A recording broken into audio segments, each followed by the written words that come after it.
Paradox is the path. When you stop trying to solve the paradox, that is when you begin to truly live with it. From a young age, we are taught, if there is a problem, we must solve it.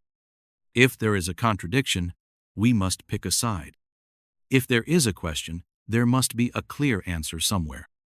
And so, throughout life, we try to choose right over wrong, good over bad, to love or not to love, to stay or to leave, to begin or to end. We believe there must be one final answer, definitive and unchanging. But one day, we realize life is not a math problem. Life is a breathing paradox. Have you ever loved someone deeply and felt afraid of them too? Wanted to get closer, but also needed some distance? Felt strong, and yet so fragile? That is not a problem to be fixed. That is a living reality. A part of you craves safety. Another part longs for freedom. One side trusts. The other doubts. And all of it is true. All of it has a reason to exist. The Tao Te Ching once wrote, "To know the two as one is the mystery." When the opposites are no longer opposed, we touch the Tao. What does that mean? It means when you are willing to face the contradiction without trying to erase it, you begin to see something strange and beautiful. The paradox is not the obstacle. The paradox is the path. Someone once shared, "I always thought I had to choose either do what I love or chase financial security. If I followed my passion, I feared I would starve. If I worked for money, I feared I would lose myself." He struggled for years, changed jobs, felt lost, until one day, instead of picking a side, he sat down and asked, "What if there is a way for me to be nourished without losing the fire?" From then on, he worked part-time and spent the other half of his time on a personal project. His income was no longer as high as before, but his heart felt lighter. And then something unexpected happened. The things he did purely out of passion over time started bringing in income too. Not because he picked one side, but because he dared to live in the space between. Life does not follow linear logic. Life beats in rhythms of the heart. Contracting, expanding, holding, letting go, moving, pausing, loving, fearing, doing, resting. There is no fixed manual, only an invitation. Learn to live with what is unclear. We often fear the gray areas, where right and wrong are not so clean-cut, where emotions are messy, where doubt and belief exist side by side. But it is precisely in that gray space that you begin to grow. When you accept that, you can love someone and still feel anger toward them. You can feel deep gratitude for life and still have moments of sorrow. You can be confident and still feel lost at times. You are no longer being pulled between two extremes. You sit in the river's center, and you learn how to breathe within the paradox. A longtime meditator once said, "The day I realized I am both light and shadow, I stopped trying to become anyone at all." He no longer tried to be good by someone else's standard.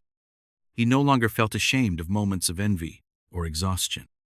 He simply became human, full, whole, with both sunshine and cracks. And from that place, he became lighter, freer, not because he became perfect, but because he stopped fighting himself. So, next time you find yourself torn between two choices, two emotions, two directions, do not rush to decide. Do not rush to push one away. Sit down, listen to both sides, and ask, if there is no need to decide which one is right, what are both of these trying to teach me? Because maybe the answer lies not in one side or the other, but in your ability to live with both at the same time. There are questions in life you cannot answer right away, not because you are not smart enough, but because the time is not yet right. We live in an age that demands speed. Understand it now. Heal it now. Decide it now. But the most important questions in life are the ones you must live with, not solve instantly, not check a box for, only carry them gently with you as part of your journey. Have you ever asked, should I leave this job? Is this the person meant for me? Should I forgive or should I walk away? And you wanted a clear answer. Wanted someone wiser to tell you what to do. Wanted your own mind to be rational enough to choose. But the truth is, sometimes the answer only arrives after you have lived with the question for a while. No pressure, no urgency, just presence and awareness of yourself inside the space of the paradox. The philosopher Rainer Maria Rilke once wrote, "Live the questions now. Perhaps then, someday far in the future, you will gradually, without even noticing it, live your way into the answer." One of the most essential abilities of an emotionally mature person is not to always have the right answer. It is to be able to stay with the unknown, not reacting too soon, not affirming too quickly, not running away from uncertainty. It is within that space of not yet knowing that you begin to touch a new depth within yourself. There was once a woman who, after many years of trying to be a good wife, a good mother, a good daughter-in-law, suddenly realized she no longer knew who she was. She did not want to divorce, but she also did not want to live as she had been. Every option involved loss. Every path triggered fear. She went to therapy, read books, meditated, but nothing gave her clarity. And then her therapist said just one thing: there is no need to decide right away. Spend time living in the truth that, right now, you do not know. And that does not mean you are weak. It means you are being honest. From that place of not knowing, she began to hear her smallest desires again. She tried new things, not to escape, but to feel, not to decide quickly, but to become aware.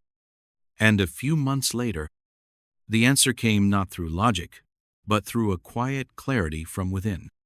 Paradox is not something you untangle with logic. You do not win it through reasoning. You simply walk into it and stay long enough to see that both sides hold truth. You can love someone deeply and still not be able to live with them. You can know something is good for you and still not be ready to embrace it. You can know you need to change and still feel fear pulling you back.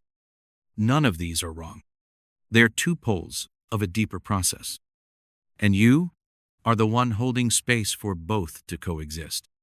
In Zen, there is a concept called koan, paradoxical questions that have no clear answer. For example, what is the sound of one hand clapping? Before your parents gave birth to you, who were you? These questions are not meant to be answered. They are offered to break through ordinary logic, to stop you from thinking in straight lines, and to start feeling with your entire being. Only when you let go of the need to understand can you begin to see. You do not need to know everything. You do not need to choose immediately. You do not need to be certain about it all. You only need to be willing to live with what is not yet complete. And then one day, while washing the dishes, or sitting in the sun, or listening to an old song, the answer may quietly arrive, not because you figured it out, but because you were finally ready to receive it. So next time you stand in the middle of a paradox, do not panic. See it as a friend, gently inviting you to sit, not to fight, but to get acquainted. That friend will whisper, "I did not come to confuse you. I came to lead you into a depth that only I could help you reach."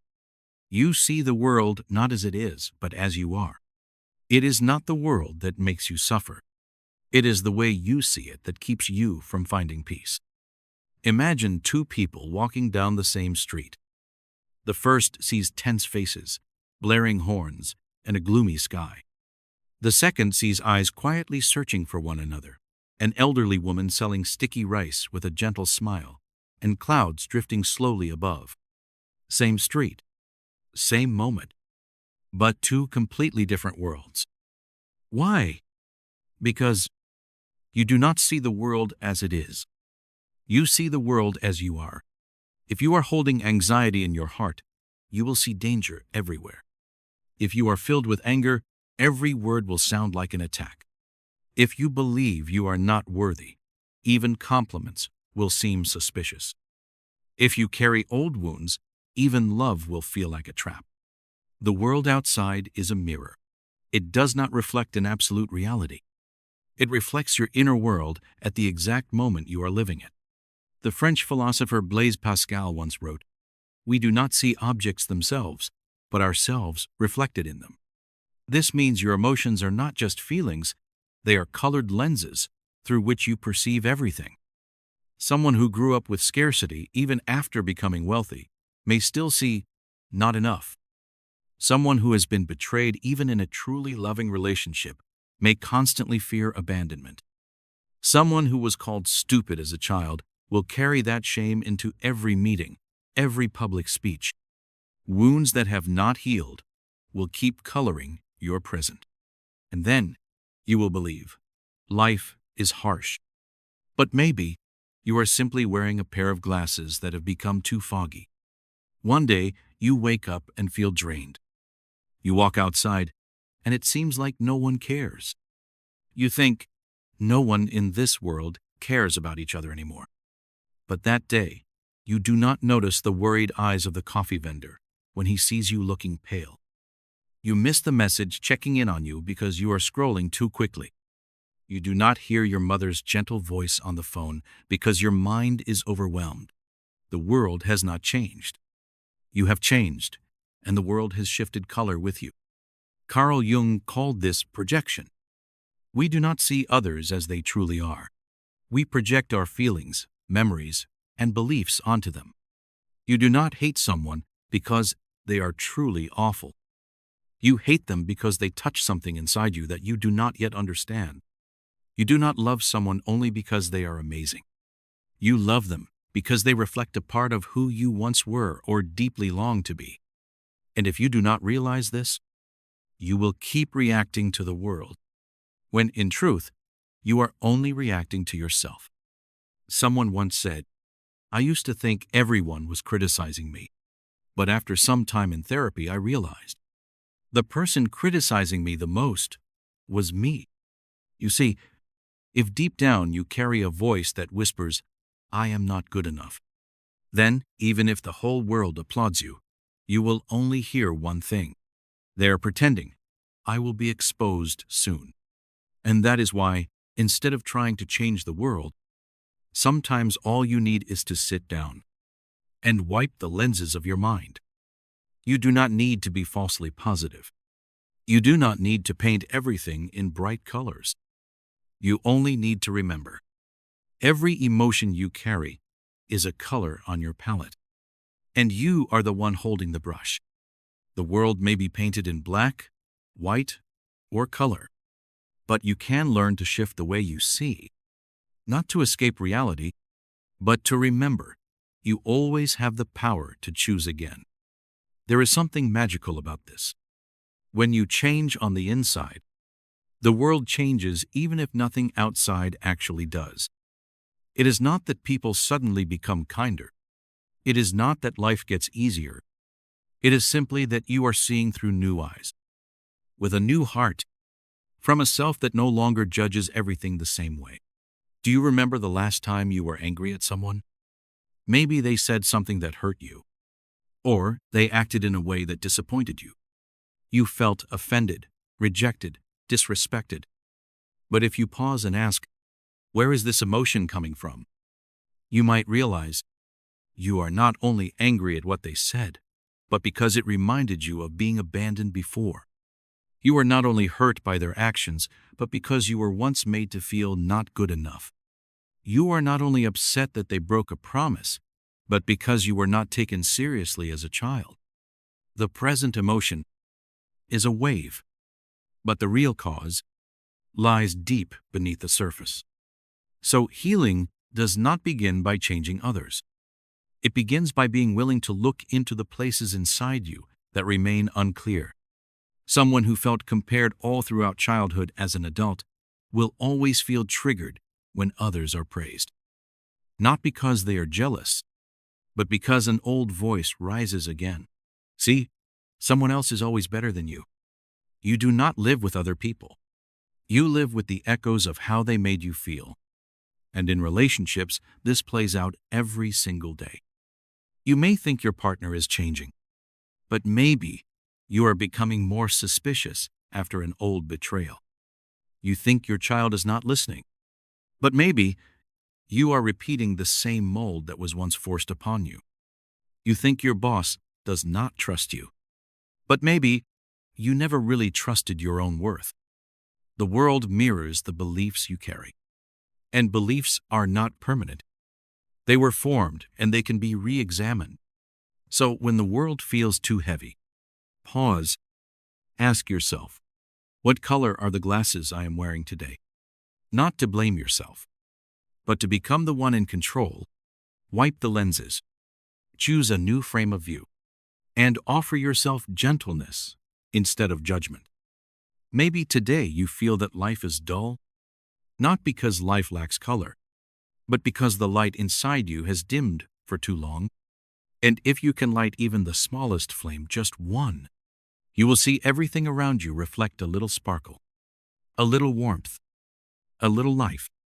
Someone once wrote, "I walked through life as if it were a storm, until one day I realized the storm was coming from inside me." From that moment on, instead of blaming the weather, she learned to shelter her heart, to clean up the inside, to ask, what inside me today needs to be held with care? And little by little, the world stopped being a storm.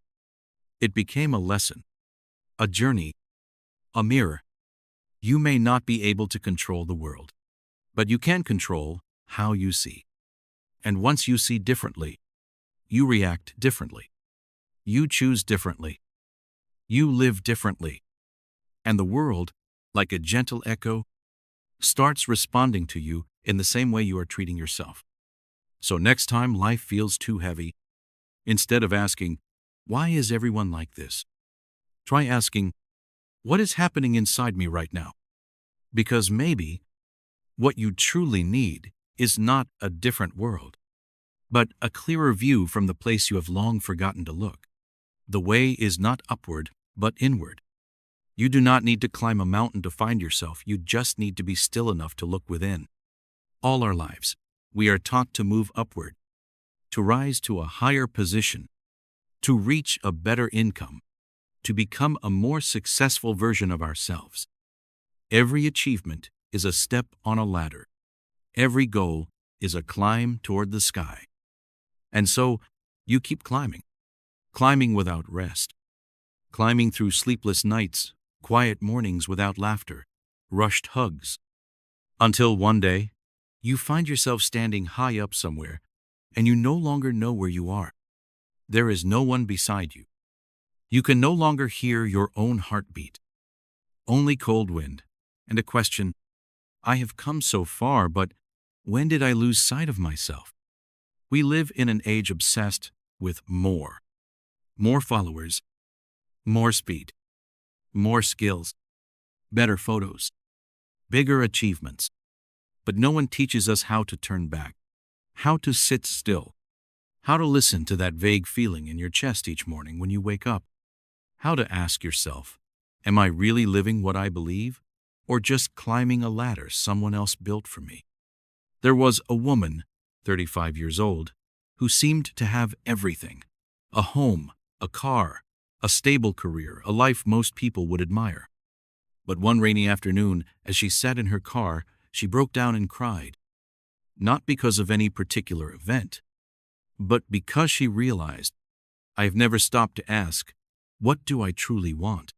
I just keep doing to avoid feeling empty. And with the sound of rain tapping on her windshield, she began a new journey. Not upward, but inward, not so others would see her, but so she could finally find the part of herself that had gone missing. The inward journey has never been trendy.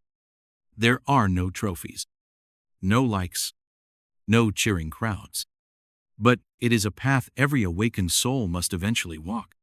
A journey where you need no baggage, only the courage to face the hidden corners of your heart. Because sometimes you do not need another destination. You just need to pause and ask, why do I always feel like I am not enough? There is nothing wrong with setting goals. The problem lies in one illusion, that outer goals can fill the inner gap. You think having money will make you feel safe. But money cannot buy the feeling of being worthy of love. You think achievements will make you feel valuable. But no trophy can heal the quiet shame you carried from childhood. You think being loved by someone will make you feel whole. But no one can fill the hole inside you if you have never sat with it yourself. The inward journey is not dramatic. It is small. It is quiet. It is giving yourself 5 minutes each morning to ask, what makes me feel alive today? It is being honest with yourself. Am I doing this because I believe in it, or because I am afraid to disappoint others? It is letting yourself pause even when the world is running. Letting yourself turn even when everyone else is going straight. Letting yourself not know and learning again like a child. There are many people who seem successful but are quietly suffering. Not because they chose the wrong direction, but because they are climbing a ladder that leans against the wrong wall. You do not need to climb higher. You need to go deeper. You need to dare to step back to see the whole picture. Dare to slow down to hear your own heartbeat again. Dare to take off the costumes and simply be a human being. Not perfect, but real. There is a kind of emptiness that does not come from lacking anything outside, but from never truly touching what is inside. You can have a good job, a steady family, a social feed full of interaction, and still feel lost. You can laugh, share, encourage others every day and still find it hard to fall asleep at night. Not because something is wrong, but because in the endless chase, you may have left behind something very important. Yourself. Have you ever truly stopped? Not to plan your next move, not to figure out what to do with your life, but stopped as if there were nowhere to go, no one you needed to become. Just sit still and listen. Listen to your own breath. Listen to the feelings still quietly burning in your chest that you have pushed away all week. Listen to the old dreams you once buried, because they were not realistic. And then ask yourself, if no one was watching, if I had nothing to prove, how would I truly want to live? There was once a man who served as CEO of a large company. He traveled constantly, managed hundreds of people, made more than he ever dreamed. But one day, while giving a presentation, he stopped. He could not remember what the next slide was. He could not even remember why he began this job in the first place. The entire room waited for him to speak, but all he could hear was a quiet question rising from deep inside. Whose life am I really living? The next day, he resigned. Not because he was tired, but because he needed to know, beneath the shell of success, leadership, and productivity, was anything left? And that was when he truly began to live. Many people have had such moments. They call it an existential crisis. But in truth, it is the first sign of awakening. When you stop running, when you stop trying, when you stop pretending that everything is fine, truth finally has space to breathe. And that truth is not always pleasant, but it is the doorway to freedom. Why are we so afraid to look inward? Because inside are the things we once ran from. The sadness that never had a name, the wounds that were never healed, the parts of ourselves we hid, afraid they would be rejected or ridiculed. But you cannot love yourself only in your good parts. You must be brave enough to look at the brokenness, the selfishness, the confusion, and say, I still deserve to be with myself no matter what. Turning inward is not about escaping the world. It is the only way to find your true place within it. When you know who you are, you no longer need to prove so much. When you know what keeps you alive, you stop panicking when others move faster. When you feel whole inside, you stop needing achievements, money, or love from outside to fill you up. You become a person with roots, not loud and flashy, but quietly, deeply grounded. One day, you may find yourself at a crossroads in life. Every choice seems reasonable. Everyone has an opinion, but only one quiet voice inside you will whisper, "Go back, begin from within." And if you stop long enough to hear it, you will see the path is not ahead of you. The path is right beneath your feet each time you take a step without betraying yourself. So try living just one day without climbing. No need to plan what comes next. No need to be ahead of anyone. No need to prove that you are growing. Just live deeply, truthfully, and fully present. Because maybe what you have been searching for all these years was never far away. It is right here within you, quietly, waiting for you to return. To be free, you must accept limits. Freedom is not doing whatever you want. Freedom is not being controlled by what you want. We love the idea of freedom. From a very young age, we long to do what we like. No pressure, no control, no limits. And so we grow up with a familiar definition. Freedom equals no restraints, no schedule, no rules, no commitments. But the longer we live, the more we begin to notice a strange paradox. The more we run from limits, the more trapped we feel. And the more we choose the right kind of limits, the freer we become. Someone who wants the freedom to work whenever they feel like it often ends up working all day with no real break. Someone who wants the freedom to eat whatever they want often finds themselves ruled by blood sugar crashes, weight gain, and guilt. Someone who wants the freedom to love anyone and leave whenever they want is often the loneliest. Because freedom does not come from having no constraints. It comes from knowing what is worth being bound to. The Stoic philosopher Epictetus once said, "No one is free if they are not master of themselves."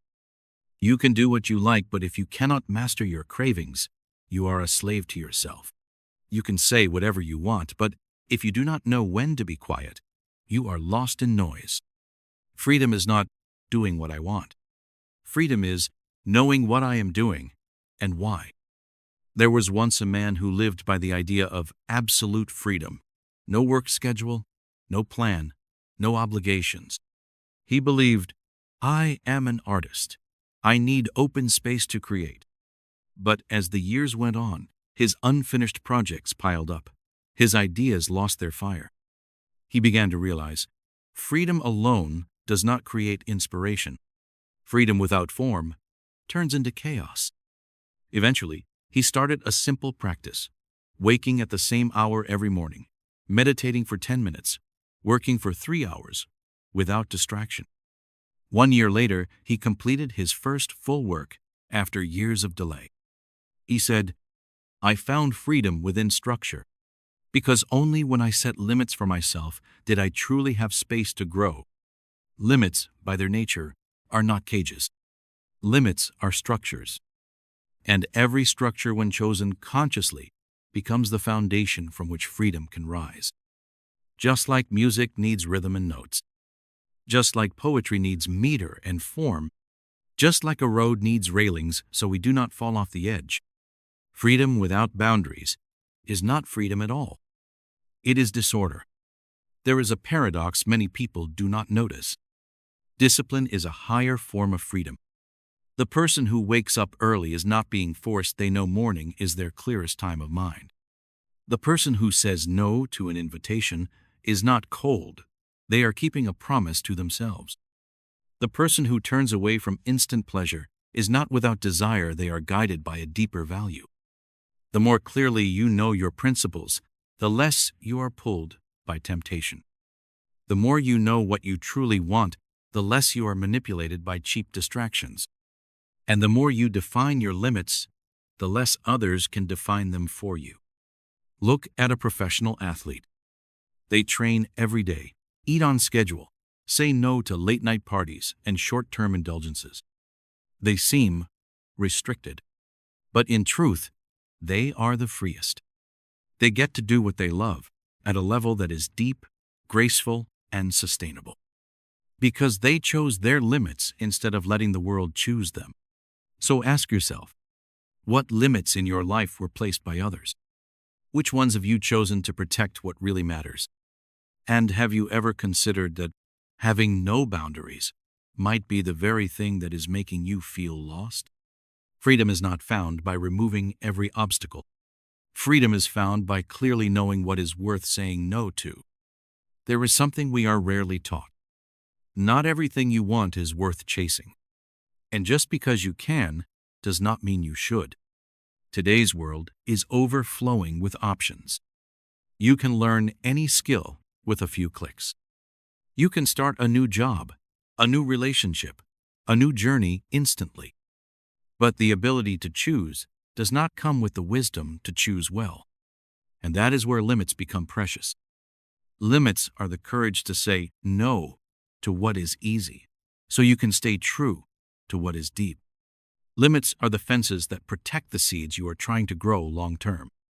Look at love. A relationship seems like a limitation. You can no longer love whoever you want. You cannot just disappear whenever you feel like it. But that very limit, if consciously chosen, is where real love begins to grow. Because only when you choose to stay, even when leaving is easy, when you choose to understand, even when it hurts, when you choose to commit, even when escape is tempting, only then do you discover freedom is not being able to love anyone. Freedom is willingly choosing one person each day from a place of gratitude. Limits are not only essential in love, they are the foundation of maturity. A young person without limits can easily become scattered.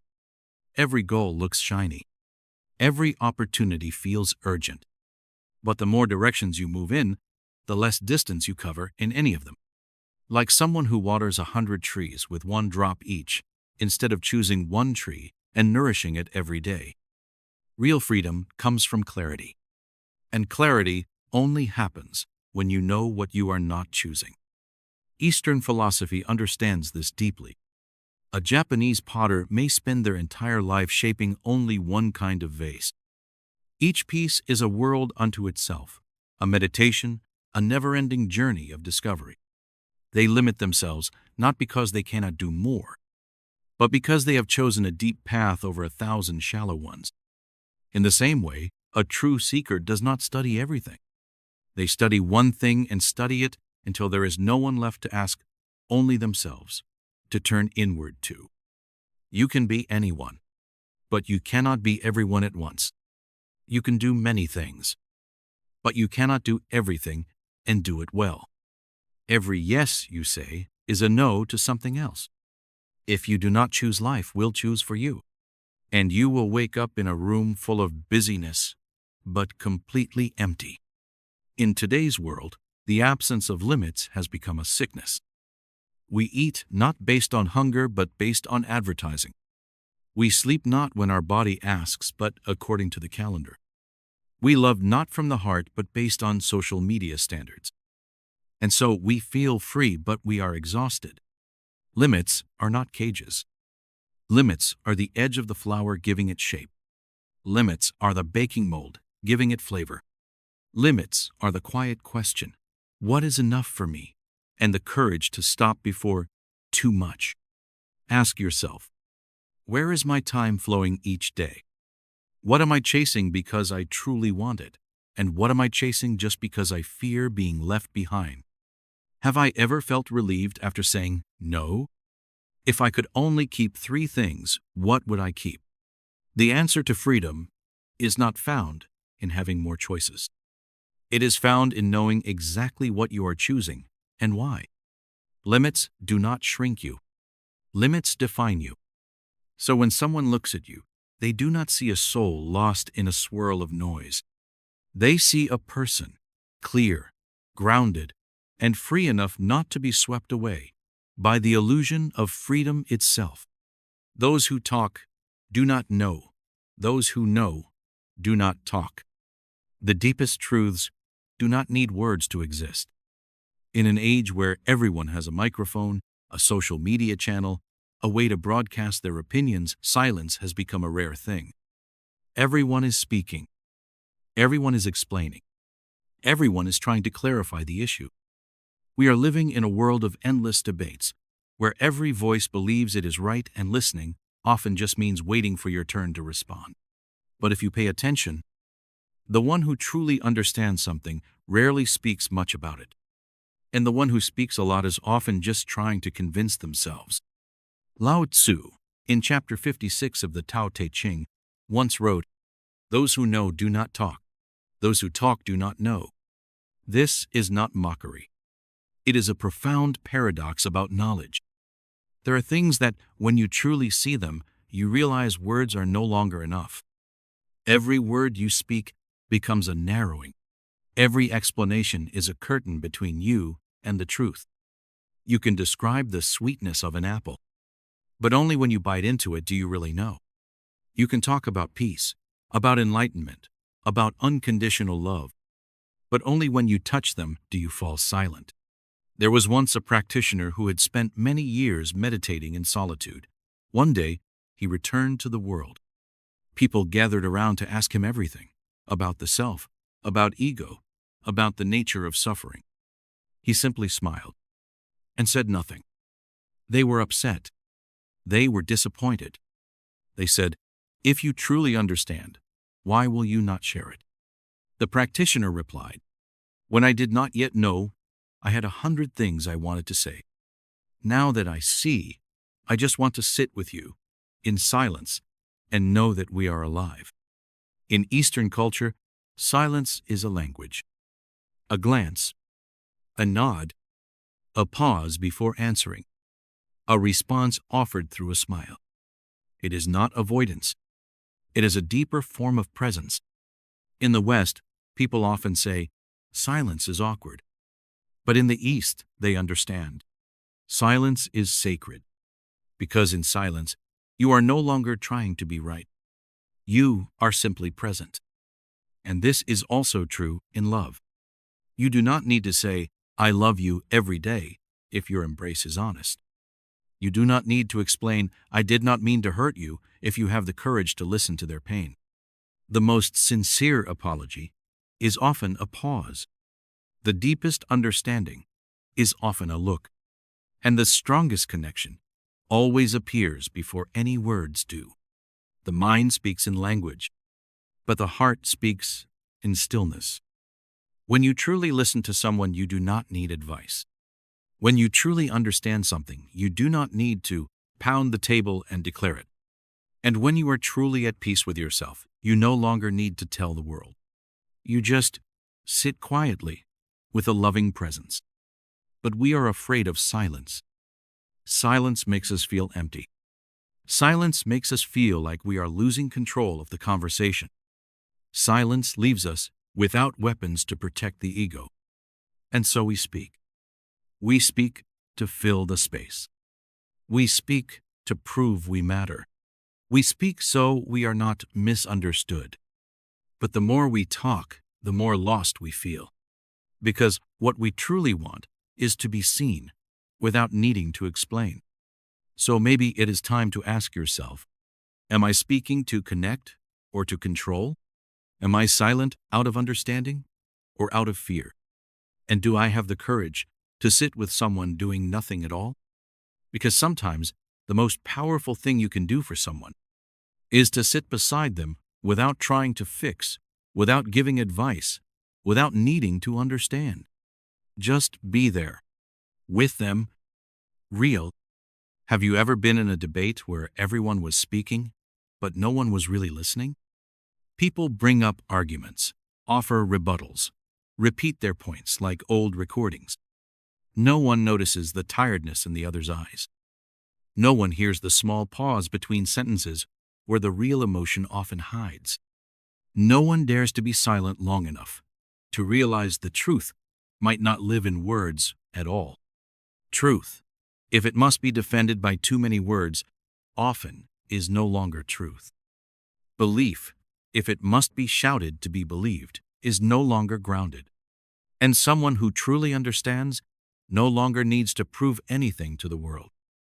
There is a Zen story that tells of a scholar who came to a master to ask about enlightenment. He spoke at length about what he had read, what he had learned, what he thought he understood. The Zen master simply smiled and began to pour him tea. He poured until the tea overflowed. The scholar exclaimed, "The cup is full. You are spilling it." The master replied, "Just like your mind, if you do not stop talking, if you do not let go of what you think you know, how can anything new enter? There are things that can only be learned in silence. There are doors that only open when you stop knocking. And there are answers that only appear when you stop looking." In therapy, one of the most important skills is not speaking correctly, but sitting still in the right way. A good therapist does not try to fix you. They create space for you to say what you never dared to say and to hear what you never dared to hear. And sometimes in the middle of a session, it is not any advice that brings tears. It is a long, quiet pause where you finally meet yourself. In everyday life, it is the same. Sometimes, what someone really needs is not an answer, but someone willing to sit next to them without judgment, without rushing, without trying to make sense of anything. Maybe someone you love has just gone through a failure. You want to say, "It will be okay." You want to comfort them, encourage them, give them a solution. But maybe what they need is for you to hold their hand and say nothing at all. Because some sadness cannot be healed through words. It only dissolves in gentle presence. We are used to speaking in order to connect. But sometimes, words become the barrier. Someone who fears being misunderstood will talk too much, trying to explain. But the more they talk, the more tired the listener becomes. Someone who wants to be believed keeps repeating themselves. But the more they insist, the more people doubt them. Truth does not need to be defended. Love does not need to be preached. Trust does not need to be declared. You can feel sincerity in a look. You can hear someone's heart in the pause between their words. You can touch truth, not through speech, but through meaningful silence. Silence is not the absence of sound. Silence is another form of presence, a form less controlled by the ego. In silence, you stop trying to be right. You stop trying to hold an image. You stop being the speaker, the knower, the teacher. You become simply someone who is here. And sometimes, that very presence is the most healing thing you can offer. So the next time you feel the urge to say something, to defend yourself, to prove something, to make sure others get it right, pause. Ask yourself, does this truly need to be said? Or is it just my ego needing space? Am I speaking to connect or to protect? And if I say nothing at all, what remains? Maybe what remains is you, not wrapped in words, not needing to be explained. Just a human being present, real, and complete in the quiet. Letting go is a form of power. You do not lose anything when you let go, you simply stop chaining yourself to it. Most of us grow up with an unspoken belief that the strong ones are those who hold on, who protect, who push through to the end. That to give up is to fail. That letting go means surrendering. That no longer wanting something is a sign of weakness. So we learn how to grip tightly. We grip a job even when we are exhausted. We hold on to a relationship even when love has quietly faded. We cling to an identity that no longer feels like who we are. But in a world where everything changes, trying to hold on to something that is already slipping away becomes the most refined form of suffering. A child cannot learn to walk without letting go of the chair. A kite cannot rise unless it trusts the wind. And a person cannot grow unless they dare to release the old version of themselves. Every meaningful journey begins with a kind of letting go. not letting go of life, but letting go of illusion.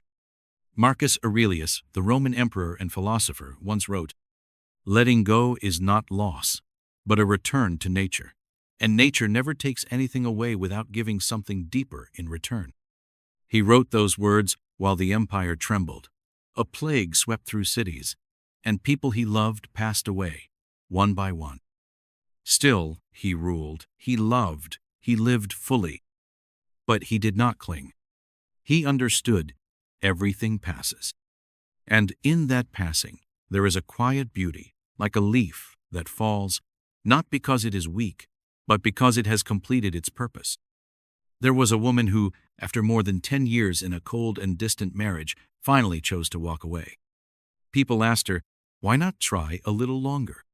She simply said, "I did try, but I realized sometimes trying is just a way of delaying the truth." And the truth was, she had let go long ago in her heart, only her hands had not yet followed. Letting go is not the same as throwing something away.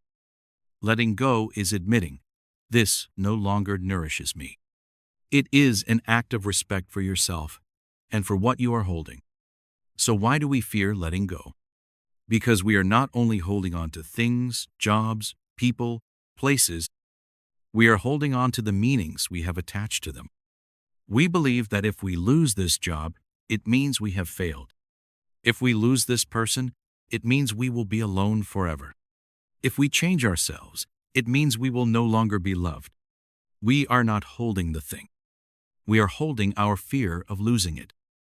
And fear is a chain stronger than any rope. It makes us grip even when our hands are bleeding. But there is something stronger than fear. Trust. Not the belief that everything will be fine, but the belief that you will be fine even if everything changes. The trust that even if you do not yet see the next step, you can still walk, even in the dark. The trust that you do not need to hold on because what is truly meant for you will stay. And when you trust, you let go. And when you let go, you will see that some things can only arrive when your hands are empty enough to receive them. Have you ever felt relief after walking away from something? A draining relationship. A pressure that was never really yours. A race you never truly chose to run. At first, it feels like pain.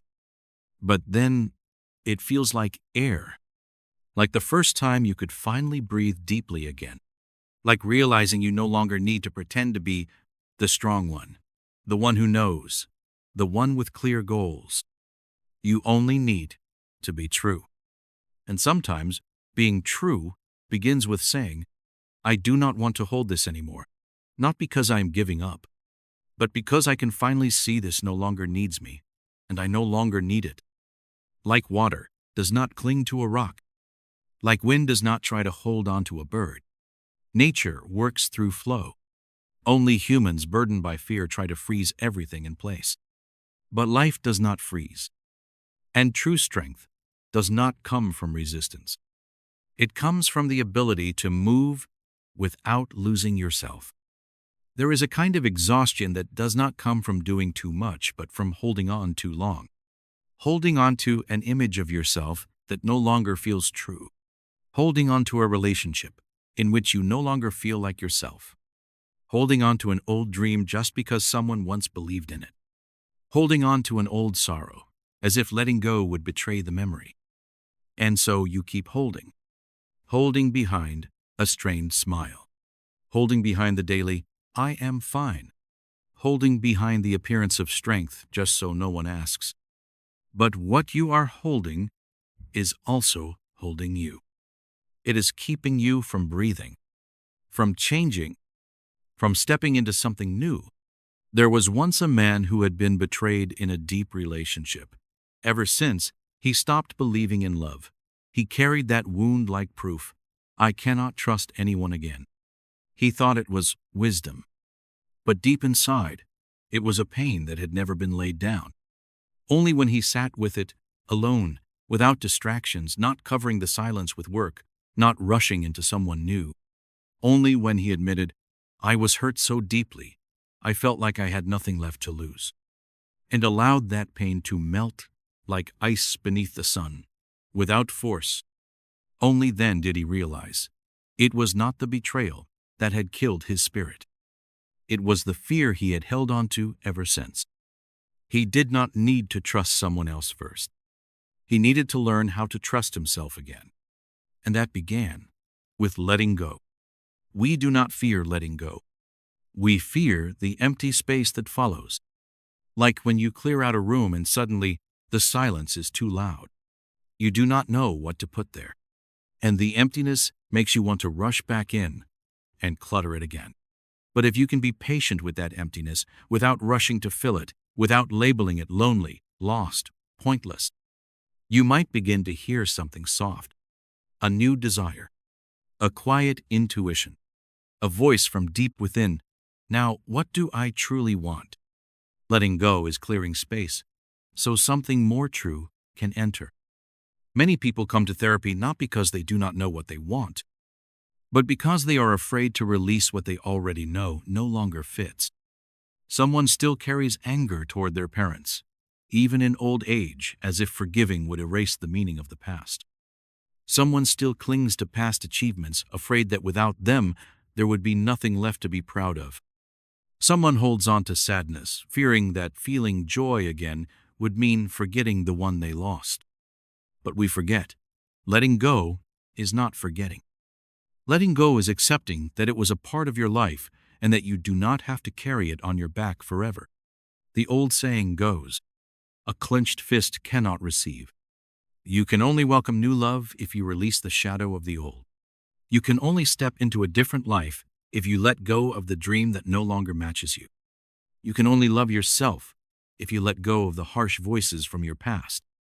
What hurts is not hurting you now. It is your grip that still holds it. So how do we let go? Not by denying it, not by forgetting, not by forcing yourself to get over it, but by looking it in the eye, saying thank you for what it brought, and allowing it to leave if its time has come. You can write it down. You can cry. You can say goodbye in silence. You can whisper something simple. I am putting you down now, not because you have no value, but because I have learned what I needed to learn.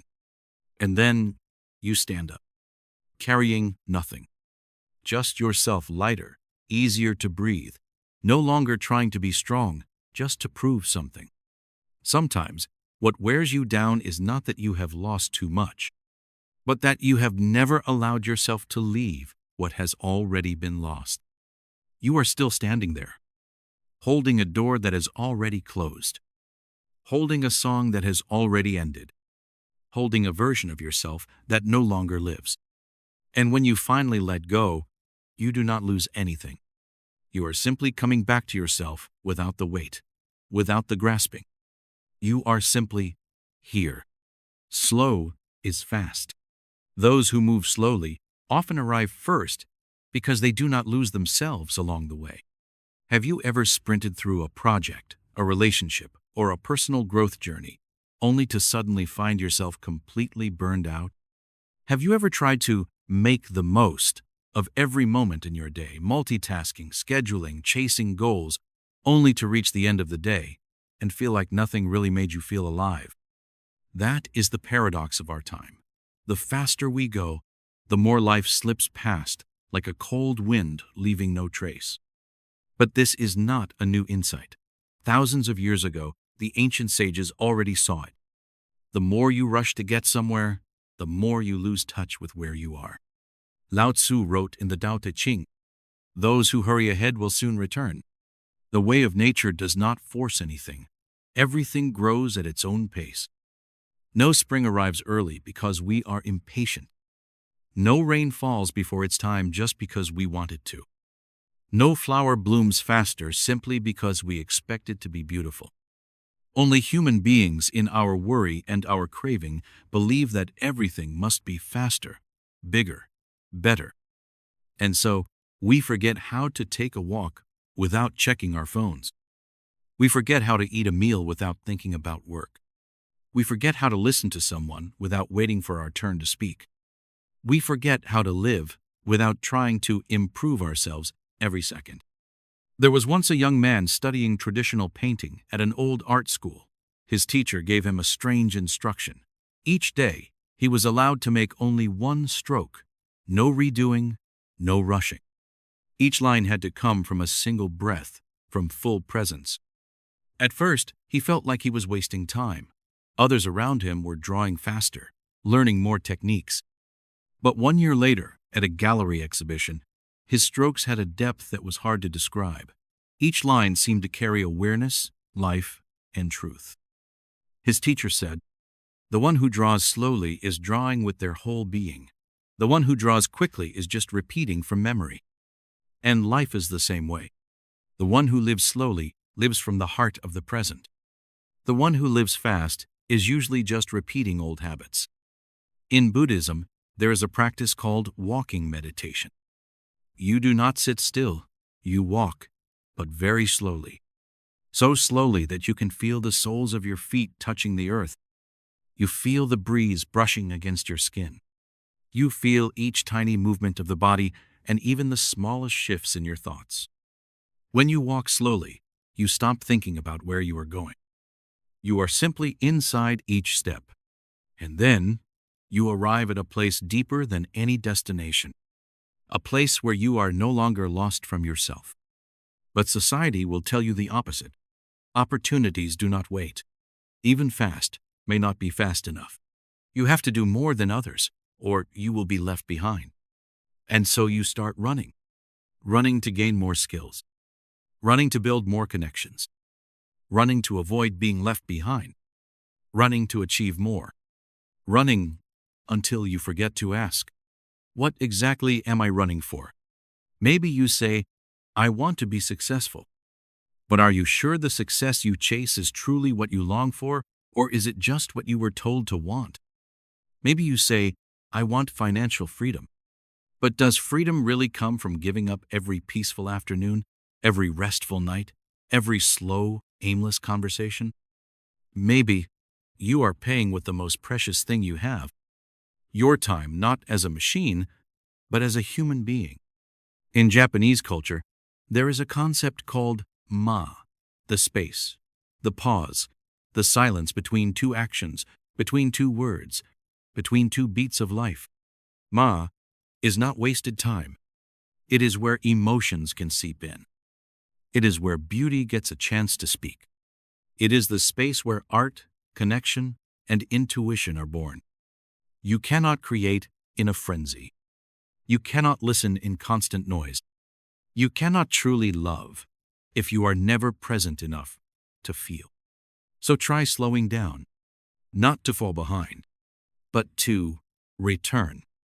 Return to the rhythm of your own heartbeat, to the true sound of a morning with no rush, to the scent of tea while it is still warm, to the eyes of the one you love when you are not thinking about your inbox, to your own presence when you are no longer playing the role of the efficient one. Maybe it is only when you slow down that you realize how far you had wandered.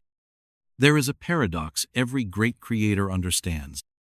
Big ideas do not come from thinking fast, but from living slow. When you stop, when you sit with a cup of tea, doing nothing at all, when you let time pass without an agenda, that is when ideas rise, like the sun emerging through fog. Not because you are trying to think, but because your mind finally has space to breathe. Albert Einstein once said that many of his greatest insights came not while working at the chalkboard, but while taking a walk. Charles Darwin, over 4 decades of research, did not rush to publish on the origin of species. He took his time, observing each bird, every detail, every fossil with care. Leonardo da Vinci spent more than 14 years completing just a few paintings, not out of laziness, but because he believed that time was what gave depth. The fast creator may produce quantity, but the slow creator can produce change. And this is not just true in art. In the workplace, the one who moves slowly but steadily often avoids costly mistakes. In business, those who do not chase quick trends are the ones who last. In learning, The one who masters one thing deeply often understands more than the one who skims 10. In love, the one who takes their time sees more clearly who is truly meant to stay. The question is not, how much can you do? The real question is, does what you do come from your truth? Not from fear of being left behind, not from a need to be better than others, but from a deeper place where you are fully present. And the same goes for healing. You cannot force yourself through pain as if it were a workout. You cannot schedule a deadline for tears. You cannot tell your heart to forget someone just because your mind says they were not worth it. Healing is not an action. It is a process. And like every process in nature, it takes time. A tree does not grow faster just because you stand beside it shouting, "Hurry up!" A heart does not heal faster just because you command it, "Be fine already." It is only when you stop running from the pain, when you stop forcing yourself to get better, that healing can truly begin. There was once a man who lost everything in a bankruptcy. He felt aimless, disoriented. Everyone around him urged him to bounce back, to earn money again, to rebuild. But instead of jumping into action, he took a year to live slowly, writing, reading, walking, and learning to listen to himself. 1 year later, he returned. Not rushed, not loud, but clear. His new work did not make him rich overnight, but it brought him peace. His new relationship was not a whirlwind romance, but it had roots. He did not return as the man he once was. He became someone more real. And sometimes, that is the greatest victory. You see, life is not a race. It is a garden. If you move too fast, you will step on flowers that have not yet bloomed. You will not hear the leaves whispering. You will not see the bee passing by.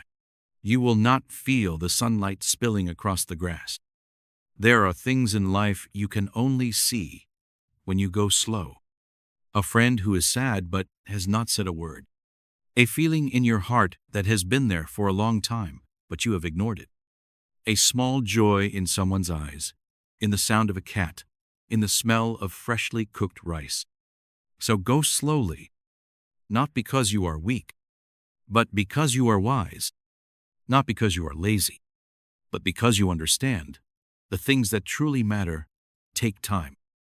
And maybe you will finally see. To go slow does not mean to arrive late. It means arriving in the right place, with the right people, at the right moment, in the exact rhythm of your heart. What you avoid, you become. The more you hate something, the more it controls you. There is something strange that happens in the human mind. You fear weakness, so you try to become strong and end up turning into someone controlling. You hate being controlled, so you rebel and then control others in your own relationships. You were once hurt by someone who was angry all the time, so you avoid anger at all costs, only to store it up inside, until one day it explodes, and you hurt someone the exact same way you were once hurt. This is the paradox Carl Jung called the shadow. It is the part of you that you do not want to admit is yours. You push it away. You label it as bad. You say, "I would never be like that." But darkness does not disappear just because you close your eyes. On the contrary, when you refuse to see it, it walks right behind you. It creeps into your actions, your words, your choices. And slowly, you become what you tried so hard to avoid.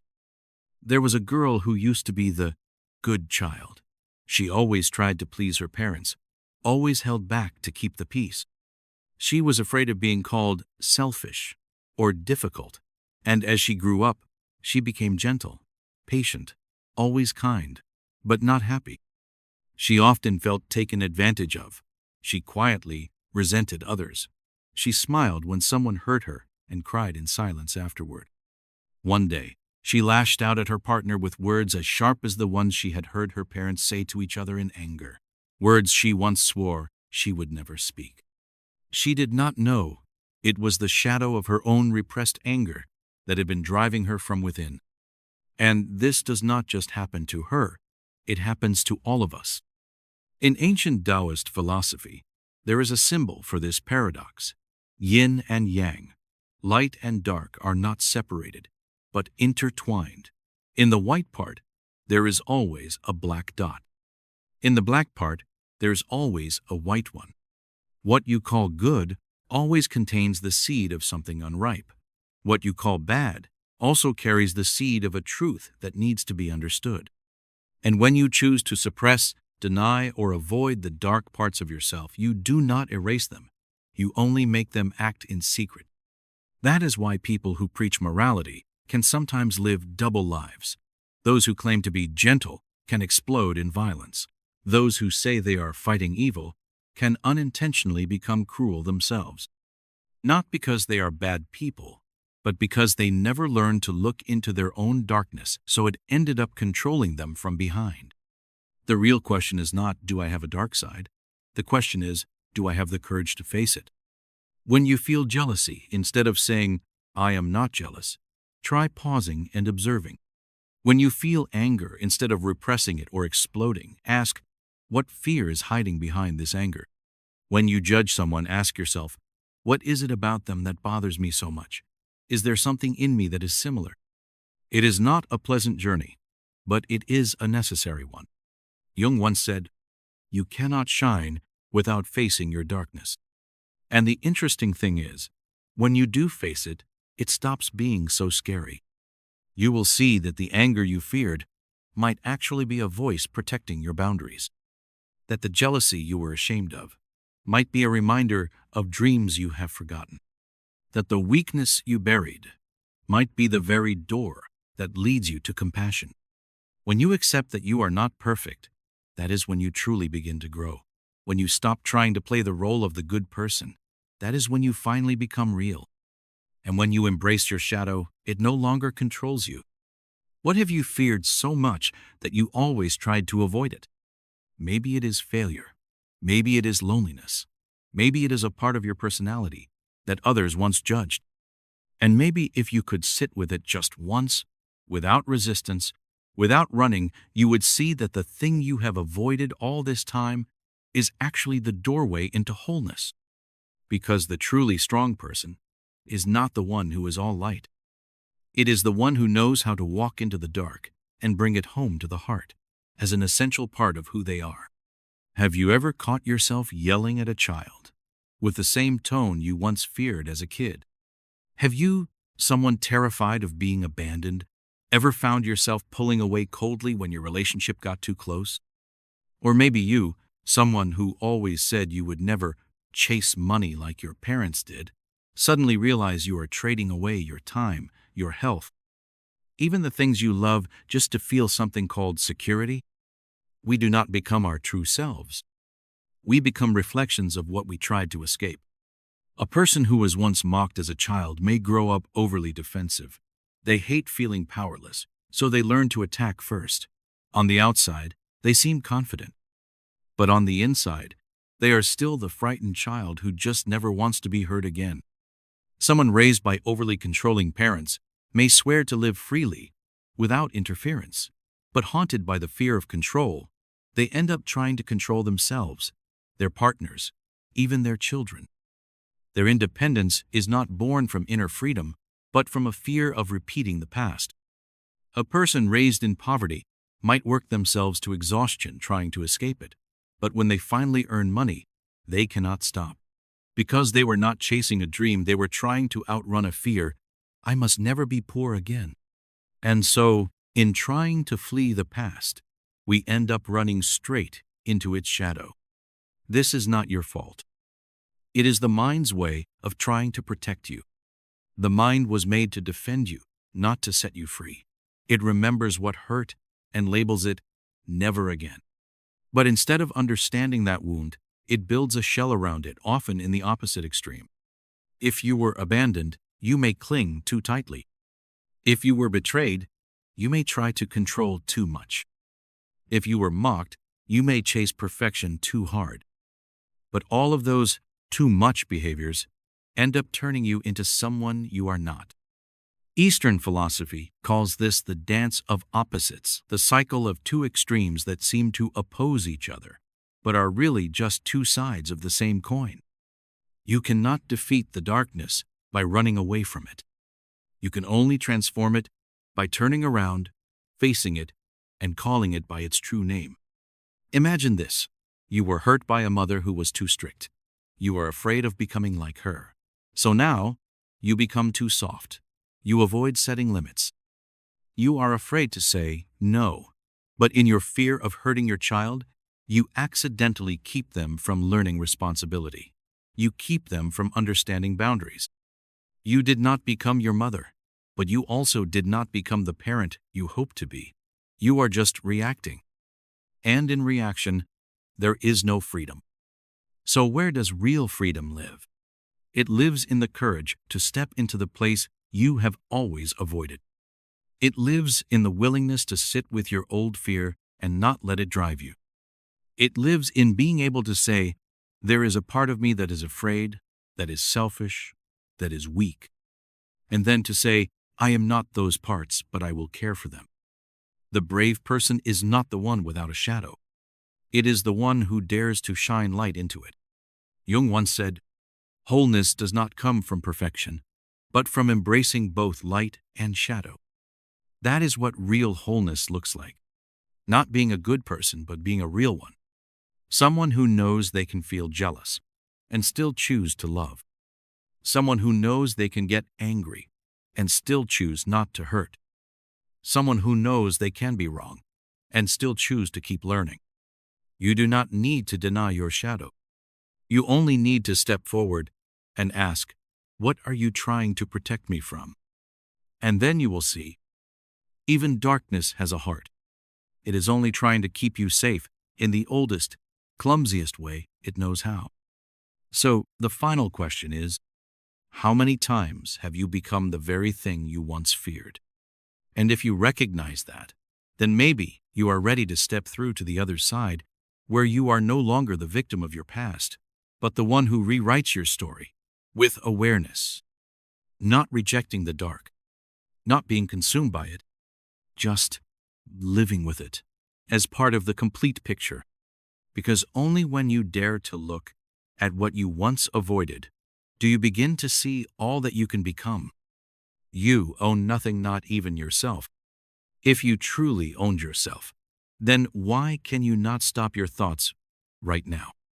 Most of us grow up believing something that seems completely obvious, that we are the owners of our own lives, that we own this body, control these thoughts, and steer our destiny. An independent, individual self, with a name, with ambitions, and with the power to decide. But have you ever tried stopping everything? Just sitting there, not scrolling on your phone, not planning what to do next, not analyzing or judging, just being. And then something strange happens. No matter how hard you try to stop thinking, the thoughts keep flowing like a river with no one steering it. You do not invite them, yet they arrive. You do not want them to repeat, yet they echo again and again, as if you are living inside your body, but not really in charge of it. When anger rises, you know it is wrong, but you still cannot hold it back. When anxiety creeps in, you want it to go away, but it grips your chest even tighter. When your body is exhausted, you push it to keep going, and then it collapses. In those moments, something cracks in the belief that I am the one in control. And that is the very first paradox in ancient wisdom. We do not truly own ourselves. We are merely living as temporary tenants in a body that will grow old, in a mind that keeps changing, and in a world where everything eventually slips away. This is not a new idea. Over 500 years ago, the Buddha spoke of non-self, that there is no solid, permanent I to be found. What we call me is simply a temporary overlap of 5 things: the body, sensations, perceptions, mental formations, and consciousness. They arise, they vanish, and they are never the same. Marcus Aurelius, the Roman emperor and Stoic philosopher, once wrote in his journal, "Everything I have is not mine, not even this body, not even this time I am living. To him we cannot control anything except our inner response." And the moment we believe we own something, our career, our talents, our love, even our self-image, we have already fallen into illusion. So what happens when you let go of that illusion? When you watch a thought drift by and do not say, "That is me." When you feel fear approaching and do not rush to push it away. When you stop saying, "I should be this," or "I have to be that," and just observe. You might begin to feel something entirely new and yet ancient. A strange stillness right in the middle of everything moving.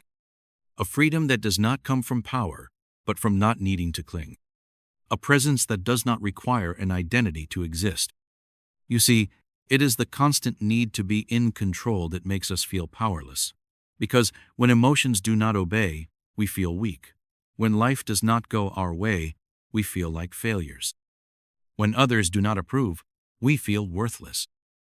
But what if you no longer needed to be the one in control? What if you were simply the witness of this body, these emotions, these thoughts? Then everything becomes lighter. There is no more battle to win, no more burden to become anyone. You just live.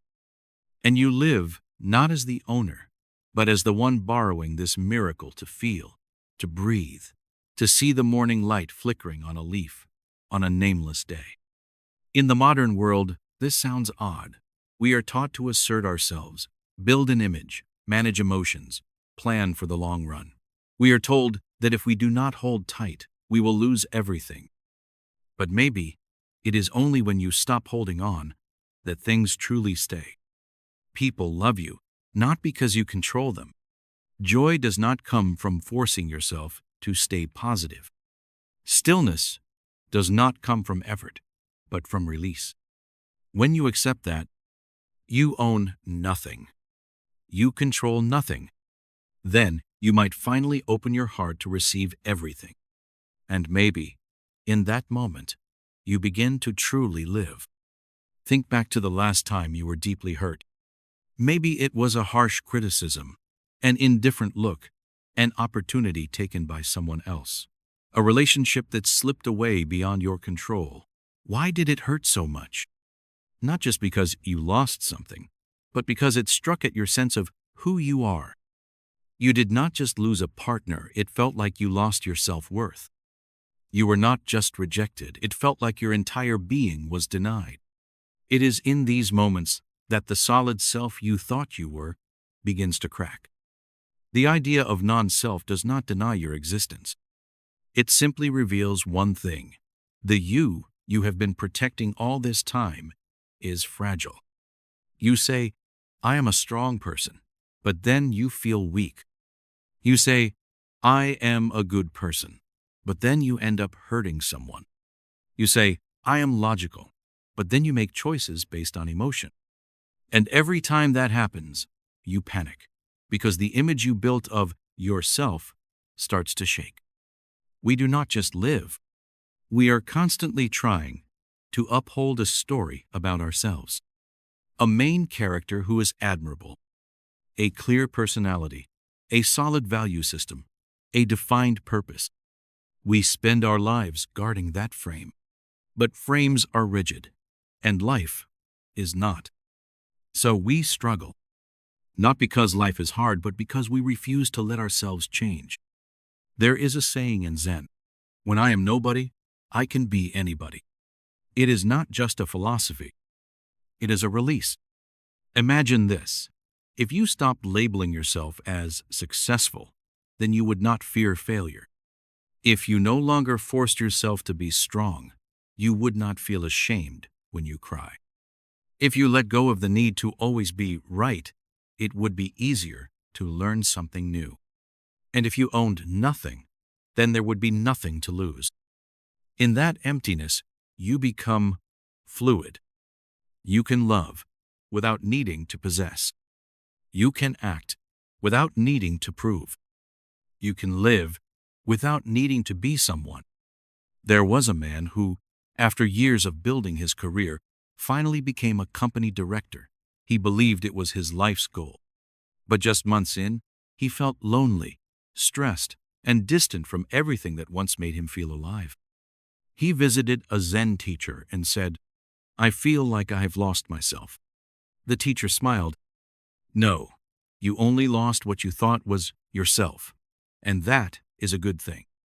You do not need to be anyone in order to be loved. You do not need to achieve anything to be valuable. You do not need to control everything to feel safe.